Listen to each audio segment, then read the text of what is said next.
In this video, we're going to look at the top 5 budget phone available on the market today. We made this list based on our own opinion, research, and customer reviews. We've considered their price, quality, durability, features, and values when narrowing down the best choices possible. If you want more information and updated pricing on the products mentioned, be sure to check the links in the description box below. So, here are the top 5 best budget phone.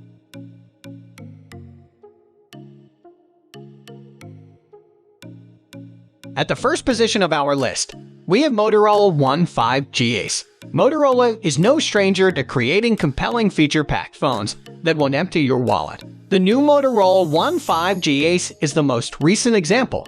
The Ace is the company's second take on the Motorola One 5G phone released last summer on AT&T and Verizon at $400, which converts roughly to PS285 or $500. The Ace is $45 cheaper than last year's phone, which you can still buy.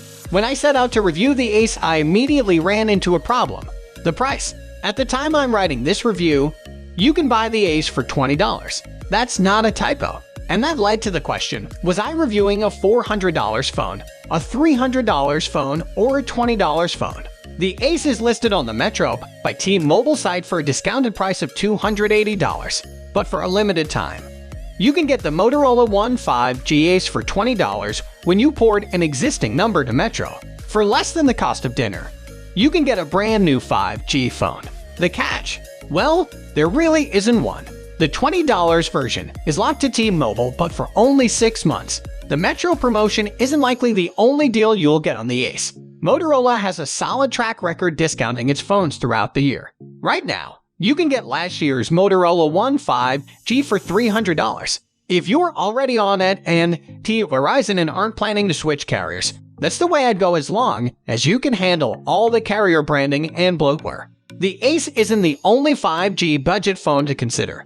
The $300 OnePlus Nord N10 5G represents incredible value. It has a smaller screen, a smaller battery, and a slower processor than the Ace, but comes with a 90Hz high refresh rate display and a fast charging wall adapter, Warp Charge, which the Ace doesn't. The Motorola One 5G Ace is a good $400 phone, a great $300 phone, and an absolutely fantastic $20 phone. Aside from a few absent features, which I'll discuss later, the Ace is similar to last year's Motorola One 5G. I encourage you to watch my Motorola One 5G review.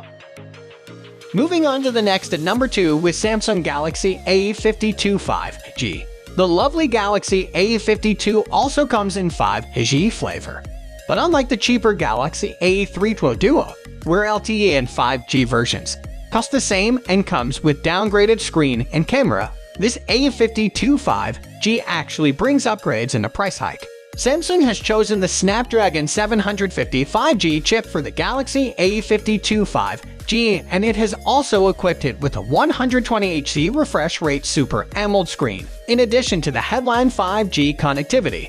That's pretty much where the differences end with the rest of the spec sheet shared between the A52 Duo. This means the Galaxy A52 5G offers waterproof body and an attractive matte back. The Super AMOLED has HDR10+ support, while the camera setup is looking solid on paper. The 64MP primary camera has optical image stabilization, and it can do 2x lossless zoom, while the 12MP ultra-wide camera has a larger sensor than most in this price range. Wrapping up the highlights are the stereo speakers, the large battery with relatively fast charging, the underscreen fingerprint scanner, the 3.5mm jack, and the rich connectivity options. Not a bad package at all then. The Galaxy A52 5G seems like a nice mid-ranger with some flagship goodies SBR linkled on top, like the primary camera with OIS, the 67 rated body, and the 120Hz AMOLED. The chipset raises a question mark though. Snapdragon 750 5G is no slouch, but there are far speedier options in this price range, and we are not sure it will handle the pressure of a 120Hz perfectly. We'll find out by the time we finish this review. Now let's waste no more time and get it started. The number 3 position is held by Moto G Stylus 2020.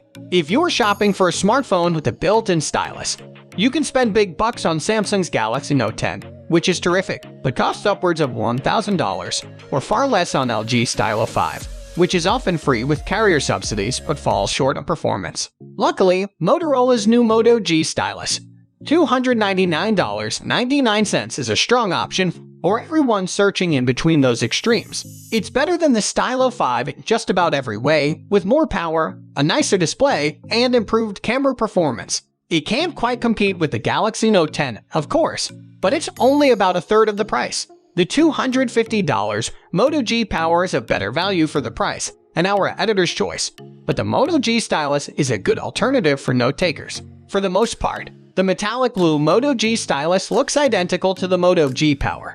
It's a little smaller, however, at 6.24 by 2.98 by 0.36 inches HWD and 6.77 ounces. The front of the phone is dominated by a 6.4-inch LCD with a small camera notch at the top and minimal bezels. The screen has a 19:9 aspect ratio and resolution clocks in at 2300 by 1080 for 399 pixels per inch. It looks crisp and gets bright, making it easy to see in direct sunlight.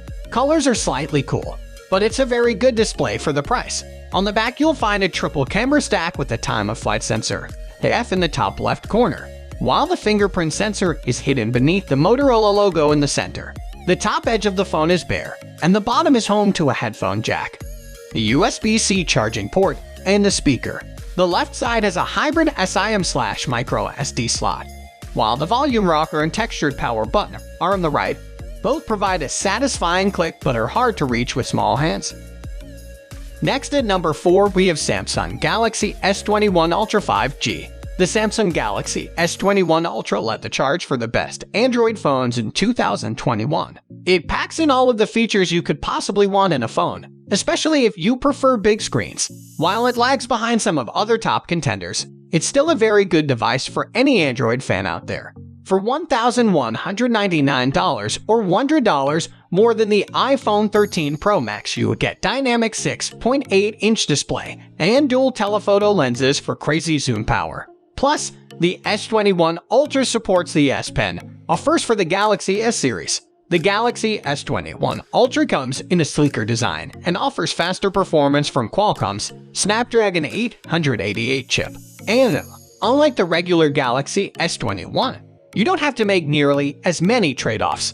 You get a better main 108MP camera, a glass back, instead of plastic, more RAM, and a higher res display. As you'll see in my Galaxy S21 Ultra review, there are some trade-offs, but overall, this is one of the best phones money can buy for those willing to pay a premium, and one of the best Android phones overall.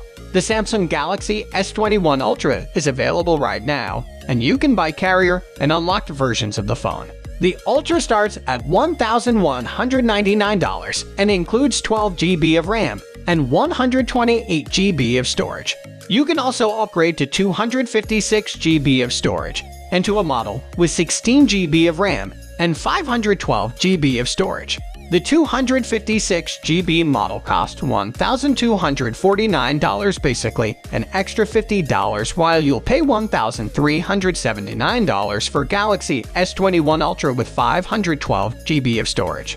Over in the UK, the Galaxy S21 Ultra starts at $1,149 for the 12 GB of RAM and 128 GB of storage base model. That price rises to $1,199 for the 256 GB handset and tops out at $1,329 for the model with 16 GB and 512 GB of internal storage.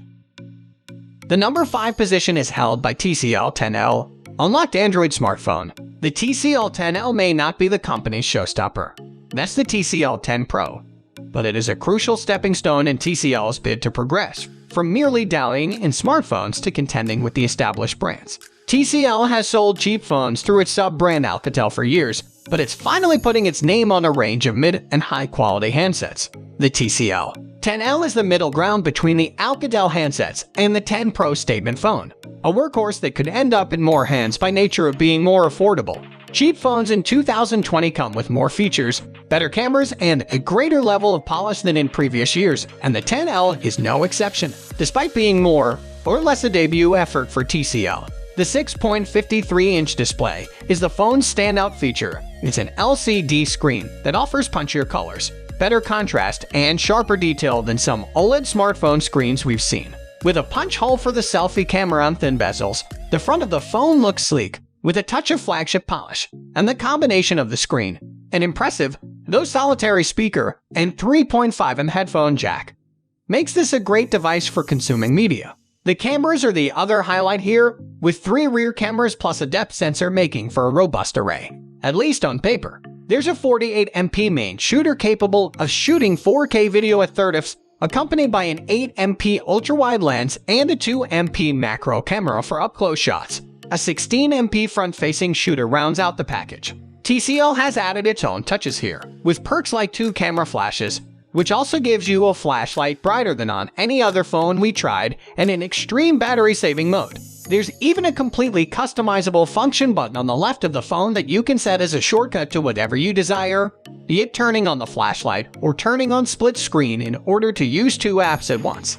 The cuts had to come somewhere, however, and in the case of the XL, they're mostly the performance. A software update has fixed some of the phone's lagginess, but there are still some quirks to iron out. Whether it's the Snapdragon 665 chipset or just TCL getting accustomed to smartphones, the device isn't quite as polished as its competitors. Altogether, the TCL 10L is a good value for the price, though it faces stiff competition in a year when so many budget phones are launching with improved designs and camera arrays. Still, it's worth considering if you're looking for a cheaper phone on which you plan to consume a lot of media.